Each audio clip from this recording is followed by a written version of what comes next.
a lot of North Americans, believe it or not, are eating very similar to how sumo wrestlers are trained and coached to eat to develop their really beautiful Buddha bellies.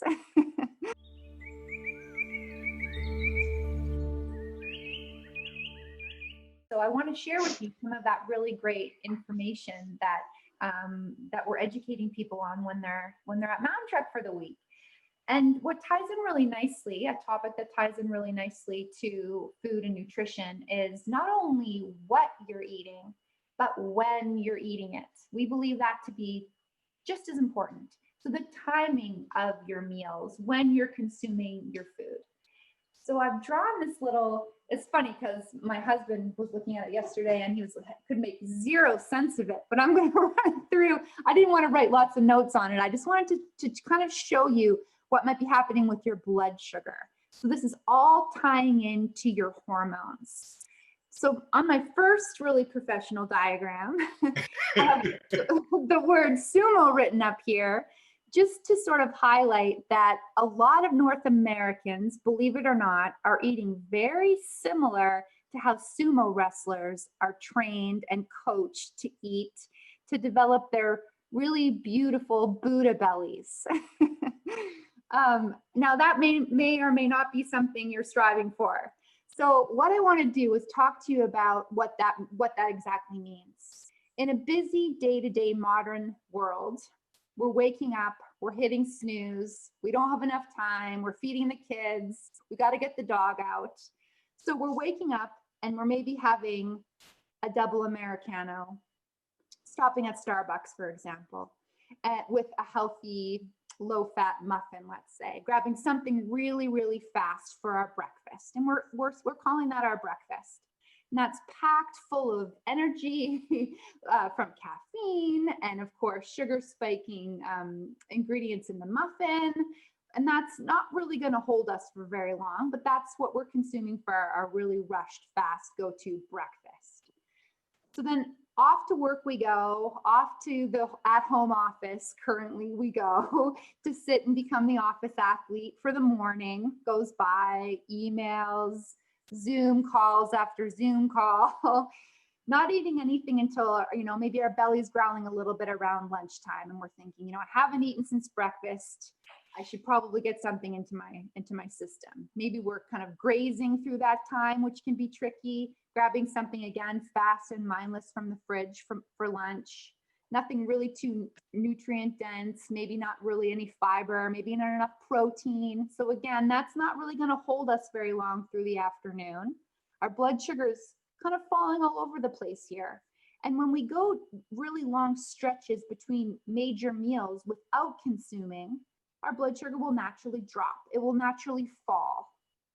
So then by late afternoon, not only are we wanting to reach for maybe our third coffee and head towards that vending machine or the refrigerator again to get ourselves going with something sweet and sugary to bring our blood sugar up. I mean, we're really truly hangry and we're really truly needing food. And at that point, we're making up for all these calories we sort of missed out on at breakfast and lunch. We're over consuming at dinner. This is what the trap most people fall into, because they haven't eaten anything really sustaining and they've gone too long between their lunch and dinner time, which also for a lot of people tends to happen around 7:30, 8 o'clock, quite late in the day. You're consuming potentially 2 meals worth of calories before bed is what's actually happening here. We're eating too late in the day. We're making up for all those missed calories at dinner. We're over consuming before bed. Who really needs those calories before sleep? That's something you may ask yourself. You're feeling a bit bloated. You're feeling like you've got to adjust your pants a little bit here. An hour or two before bedtime, you're going to bed with a full stomach. This is oftentimes what happens. We wake up with a food hangover and then we need a triple Americano to get us going. So this is really common and it wreaks havoc on our blood sugar. That's what all these little arrows on the bottom are for, just showing what happens with our blood sugar levels when we eat this way. And that's basically representing what a catabolic metabolism is. It's something that's unstable. It's something that promotes inflammation. It's something that doesn't promote satiation and sustainability and support our blood sugar long term.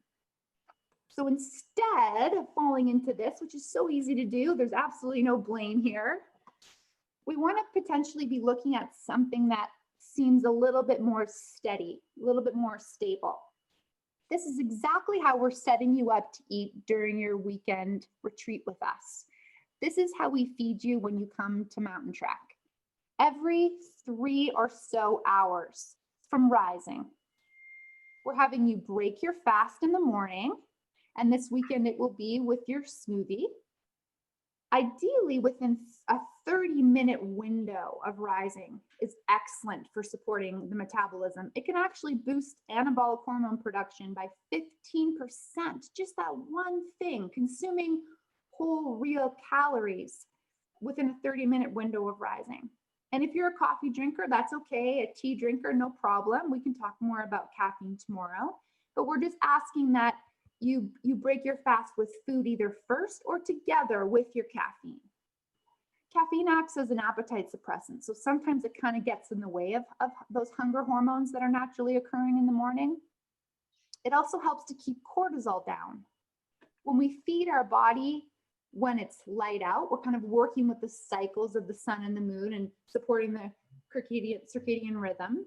That keeps cortisol at bay, because it's sort of telling our body with every little bite of food that it can trust us. Okay, I'm going to be fed, no problem here. I can burn these calories off instead of going into storage mode. So we break your fast with that optional smoothie, or you can start your day with your breakfast. And then every day while you're here, you get a little snack to bridge the gap between your major meals. You'll be maybe astonished by how much less hungry you feel sitting down for lunch, and especially dinner when you've had these little snacks in between. They help stave off that hangry feeling, and you'll just find that you're more likely to eat a more modest amount at your main meals, especially at dinner. We're sort of taking that big top off that Sumo dinner, and we're just distributing it into the earlier part of the day.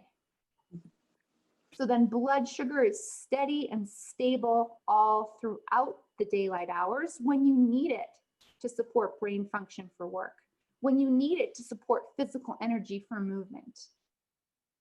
This is ideally when we should be eating during the day.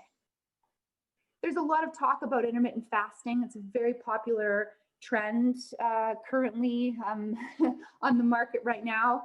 And we see the benefit in fasting. We actually support fasting. We're just sort of spinning it a little, but really I feel it kind of comes down to common sense. We're feeding you when the body requires the calories, and then we're stopping at a certain point. So maybe we can encourage you to consume dinner a little earlier, working your way even to half an hour, to an hour, to consuming dinner somewhere around 6:30 or 7 would be excellent, to give yourself a few hours before bed to truly digest your food. And then you can have up to 12 hours of fasting from your last meal until when you break your fast in the morning. And fasting is key and extremely important for reducing inflammation markers in the body, for supporting a process known as autophagy, which basically is like a cellular clean out. It helps clean all the gunk out of the body. The body can do really magical work when it's not busy digesting. So you can imagine when you give it a break from digesting, all the other functions that it can accomplish.